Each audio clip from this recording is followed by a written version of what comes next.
Today I'm going to be solving 20 algebra questions for SAT Math. Let's get started. Number one, first thing I like to do for these types of questions is to bring the term with the highest power, so in this case a squared, to the front, and then rewrite the equation. This is collecting like terms. So I have 9a minus 5a, which is 4a. So the answer is D. Number 2, 3a times 4a. So that's going to be 12. 3 times 4 is 12. A times a gives you a squared.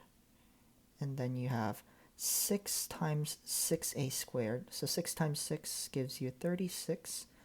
And then a squared.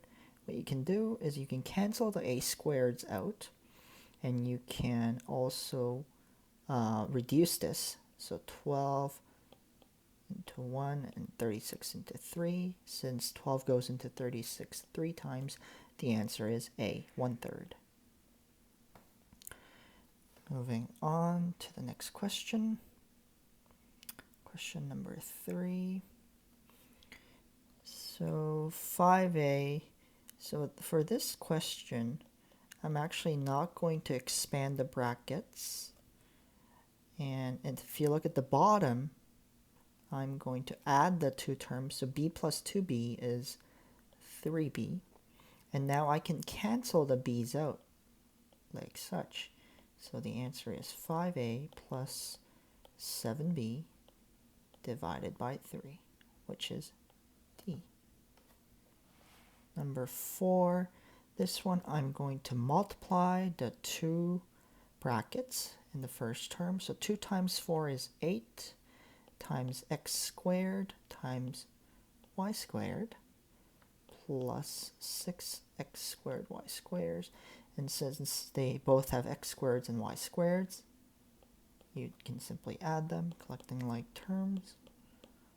So the answer is B.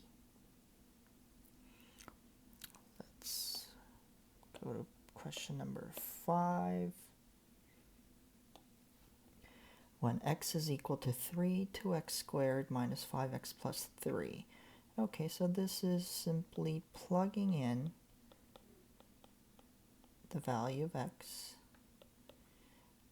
3 squared is 9. 9 times 2 is 18. Minus 5 times 3 is 15. Plus 3. 18 minus 15 is 3. Plus 3 is 6. Answer is C. When a is equal to negative 2, 7a over a squared plus a. So you can do this question in two different ways. The way I'm going to show you is, first I'm going to simplify this equation. I'm going to, from the bottom, I'm going to factor out a. So this is common factoring.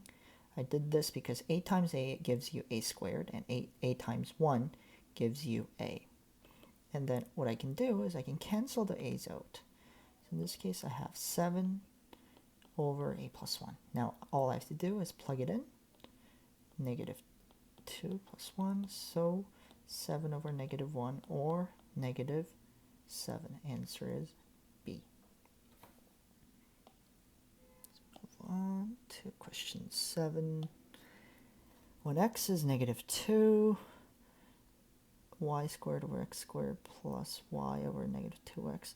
So this one I'm just going to simply plug it in. Negative 2 squared plus y, negative 2 times negative 2. This gives me y squared. Negative 2 squared gives you 4 plus y. Negative 2 times negative 2 gives you 4 again.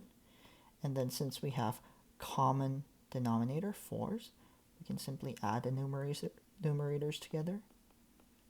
And y squared plus y over 4 is the answer, E. Next question, 4p times p plus r divided by pr. Similar to question number 6, I'm going to first get rid of the p's. We can cancel those out. So you have 4 times p plus r over r. Now I'm going to plug in 6. So 6 plus r over r. And when I expand the bracket, 4 times 6 is 24, plus 4 times r gives you 4r